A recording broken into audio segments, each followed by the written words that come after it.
สวัสดีค่ะยินดีต้อนรับท่านผู้ชมทุกท่านเข้าสู่รายการเบิงแล้วรวยชาแนลค่ะพี่น้องค่ะมาพบมาปอกันกันไปในช่วงบ่ายของมือวันที่24เดือนมีนาคมค่ะปีพุทธศักราช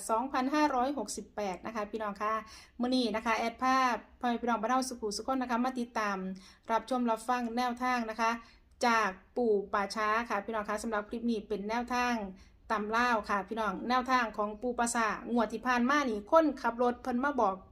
892เข่า3โตโต้นะคะพี่น้องคะเป็นทีฮือห้ามากๆสำหรับงวดที่ผ่านมานะคะพี่น้องเอามื้อนี้นะคะแนวทางของปูปราสาทคนขับรถสิมาบอกตัวใดพี่น้องมาติดตามรับชมรับฟังคลิปนี้พร้อมๆกันค่ะนมัสการค่ะเจริญพรเบิ่งละรวยพร้อมด้วยFC ทั่วประเทศไทยและต่างประเทศเด้อมื้อนี้ก็เป็นมื้อวันที่24ค่ะวันจันทร์ก็เพื่อนบ้านเนาะมื้อนี้ลาวพัฒนาค่ะต่างคนต่างจ้องรอฟังปูปราสาทสิรายงานเหตุการณ์ของงานของคนขับรถเนาะค่ะแต่ว่าก่อนอื่นขอขอบคุณไปเด้อที่ขอให้เจริญรุ่งเรืองทุกคู่ทุกคนเพราะมีข่าวปรับกับคนก็โอนเงินโอนปัจจัยไปซอยแล้วผ่านทางเบิ่งละรวยก็มีแล้วก็ทุกอย่างนะฉะนั้นก็ขออภัยเด้อบรรดาให้ฟังสักก่อนฟังให้จบเด้อตอนนี้หลวงปู่ปราสาทสิรายงานนะเพราะว่าเนื่องจากว่างานจบแล้วมื้อเช้านี้ไปร้อยอ่างค้านจูทาน้ำวัดท่าสุงจังหวัดอุทัยธานีไปร้อยอ่างค้านแล้วก็ญาติพี่น้องน้องสาวแล้วครับจังหวัดละนองเรียบร้อยแล้วมันแล้วงานเมื่อวานเมื่อเช้าจบลงแล้วเลยกลับมาวัดปราสาทนี่ล่ะหลวงปู่ก็มาฮอดปราสาทกันเลยเริ่มอัดเลยเนาะค่ะก็เหตุการณ์กับบ่มีหยังก็ขอบคุณไปยังโยม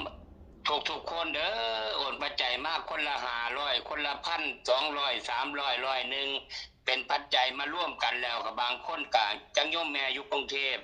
โอนมาเป็น 8,000 ก็มีผู้ละคนโอนมา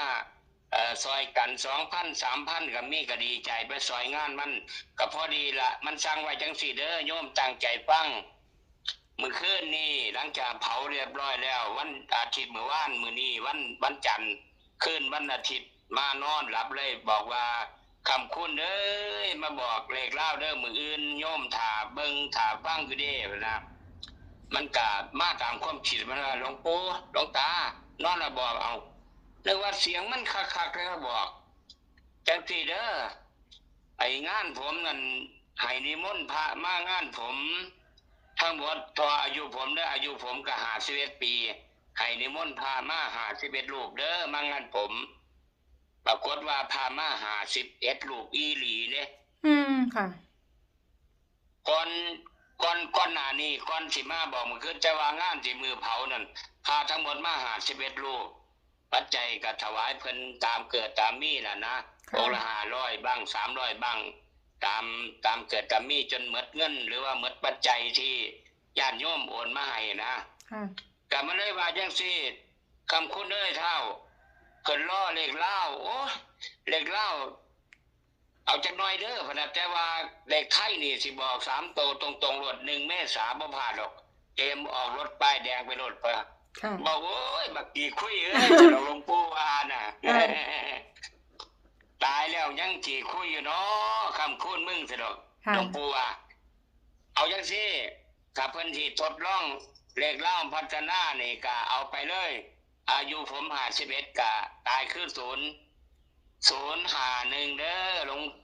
ลวงตาบอกญาติโยมแน่ว่าผมตายอายุ51ปีแต่แท่งลงไป051พะนะแล้วก็เลยถามว่าฝาโล่งโตนี่ให้บอกโยมบ่พะนะก็บอกแล้วตอนหลวงตาสิบอกแล้วพะนะฝาโล่งมันเด้อโยมเอ้ย01เด้อฝาโล่งมัน01นะฝาโล่งของแกนั่น01อายุแก51ปีเท่ากับหลวงปู่ได้ตั้งเป้าว่ามันต้องเป็น0151แน่นอนเลยนะ0151เท่านั้นล่ะเลขเล่าเด้อเลขเล่าทดลองเบิ่งแล้วก็คันบ่ถูกยะสุวากันยะสุวามันเถาะ แต่ว่าเลขใหญ่มันว่าสิไปกันกองมาให้มันบ่ไปใส่มันว่านั่นน่ะ ค่ะ มันสิอยู่น้ำหลวงตาตลอดบ่ได้ขับรถน้ำหลวงตาสิอยู่วัดน้ำหลวงตาตลอดละพะนะ ค่ะ เอาเป็นผีนี่เป็นคนเอาสิอยู่ก็ได้บ่เป็นหยังดอกปี2564น้องแฟ้มก็อยู่นี่ก็บอกเมื่อปีเมื่อศาสตร์คนก็ได้น้ำน้องแฟ้มหลายเด้ ค่ะ เนาะ ค่ะ แล้วก็ได้กับแม่นั่นได้เยอะป้าเดียวกันนั่นล่ะป้านี่ล่ะ ค่ะ แต่ว่าบัดนี้มาเป็นคำคุณก็ดีใจน้ำญาติโยมโอ้ยผู้ลางคนก็ใจดีเด้ผู้ลางคนก็ว่าบ่ได้หลายโอนมา200 300 500 1,000ก็มีผ่านเบิ่งละรวยหลายพะนะก็ขอบคุณเบิ่งละรวยเด้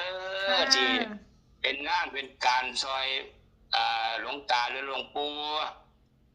แล้วก็ซอยงานมันจบเรียบร้อยแล้วมื้อเช้านี้ก็ไปร้อยอังคารอยู่ทาวัดเจ้าพระยาทาวัดท่าซุ่ง ค่ะ อุทัยธานีเรียบร้อยแล้วเด้อญาติโยมมาสรุปบัดนี้สรุปเรื่องราวมื้อนี้แต่ว่าเลขไทยให้มันมาบอกก่อนจังสิโทรหา ค่ะ โยมเบิ่งละรวยแล้วสิมาออกคลิปเด้อรับรองว่ามันสิบอกก่อนเลขออกจัก 2-3 มื้ออยู่ดอก ค่ะ มันบอกว่าสิบอกเลขไงสิบอก3ตัวก่อนเลขก่อนเลขออก 2-3 มื้อดอกไอ้หลวงตาพะนะแล้วก็เอามาสรุปเลขเล่าวัฒนาขึ้นนี่มันบอกว่าให้ซื้ออายุมันก่อนมันยากเพราะว่าอายุมันก็51 ปีก็ตายเป็น0ก็051เนาะ ค่ะ แต่ฝาโล่งของแกเพลงฝาโล่งของแกก็คือ01บางกลางตัวบักใหญ่เลย ค่ะ 01ตัวบักใหญ่เลยนะเลยฝาโล่งนะ ค่ะ ก็พิจารณาเบิ่งเด้อญาติโยมคืนนี้2 ทุ่มครึ่งหวังว่าคงสิได้โทรหาหลวงปู่คือเก่าเด้อ ค่ะ เบอร์โทรหลวงปู่กับเบอร์เก่าล่ะ081 383 6798เด้อญาติโยมที่โทรมาเอาน้ำมันเลี้ยงผาเอายาสมุนไพรกะติดต่อได้ยังมีอยู่นะ081 383 6798เด้อปู่บาษาก่อนที่จบนี่ก็ได้7 นาทีพอดีขออำนวยอวยพรให้ญาติโยมผู้ทำบุญนำสิทำหน่อยทำหลายก็ขอให้ขลาอานิสงส์ท่านจงอายุมันขวัญยืนเฮ็ดหยังบ่พอได้ก็ขอให้ได้เฮ็ดหยังบ่พอรวยก็ขอให้รวยล้อให้บักคำคุณที่มันเสียชีวิตไปแล้วมันสิมาบอกเลขมันสิบ่เป็นสายสิหาแต่เลขไม่เฮาล่ะ ค่ะ มื้อนี้เอาล่าไปก่อนเสียงล่าไปก่อนจักนิดจักหน่อยเนาะ ค่ะ บางว่า2 ทุ่มครึ่งเป็นต้นไปคงโทรศัพท์สิเข้าหาหลวงปู่เหมือนเดิมขอเจริญพร ขอบคุณค่ะปู่กราบนมัสการค่ะสาธุค่ะ สรุปแนวทางถ่ายคลิปนี้นะคะพี่น้องคะแนวทางจากปูปาซานะคะพี่น้องคะแนวทางต่ำเล่าแรงนี่นะคะคนขับรถเล่ากลับมาบอกแล้วพี่น้องเล่ามาบอกนะคะพี่น้องคะบอกอายุเล่านี่51นะคะพี่น้องคะอายุเล่า51อายุแท้ๆของเรานี่คือ50แต่ว่าเพิ่มขึ้นถ้าคนเสียชีวิตเพิ่นสิเพิ่มขึ้นให้เป็นอีกปีนึงนะพี่น้องเนาะก็เลยเป็น51นะคะพี่น้องคะมื้อนี้ก็เลยได้มาเป็น05151แล้วก็เลขฝาโลงเล่านี่01ตัวบักใหญ่ปูละวานะคะไปพี่น้องคะเอาแคปหน้าจอเด้อพี่น้องเด้อแคปหน้าจอนะคะสำหรับแนวทางต่ำเล่าแรงนี่แนวทางของปูปราสาทคนขับรถมาบอกนะคะพี่น้องคะวันนี้นะคะแนวทางของปูหมวดที่ผ่านมานี่3ตัวโตดพี่น้อง3ตัวโตด892นะคะไปพี่น้องคะเนาะพี่น้องมันนี่แคปหน้าจอเด้อพี่น้องเด้อแคปหน้าจอนะคะ3ตัวโตดเลยค่ะพอพี่น้องพี่น้องคะก็มีประมาณนี้นะคะสำหรับแนวทางจากปูปราสาทค่ะจังใดก็อย่าลืมนำไปพิจารณาเบิ่งเนาะค่ะพ่อพี่น้องคะทางช่องนำเสนอเพื่อเป็นแนวทางนะคะโปรดใช้วิจารณญาณในการรับชมรับฟังนะคะขอขอบคุณพ่อพี่น้องสำหรับการติดตามรับชมรับฟังนะคะแล้วก็ต้องขอบคุณสำหรับข้อมูลแนวทางในคลิปนี้นะคะขอขอบคุณแนวทางจากปูปราสาทค่ะพี่น้องคะทั้งเบิดทั้งมวลนะคะแนวทางของปูปราสาทคนขับรถกับมีเพียงซ้ำนี่ค่ะพี่น้องคะแอดกสิได้ขอตัวล่าพ่อพี่น้องบรรเทาสุขุสุขคนไปก่อนค่ะเอาไว้พอกันใหม่ก็ไปในคลิปหน้านะคะสำหรับคลิปนี้สวัสดีค่ะ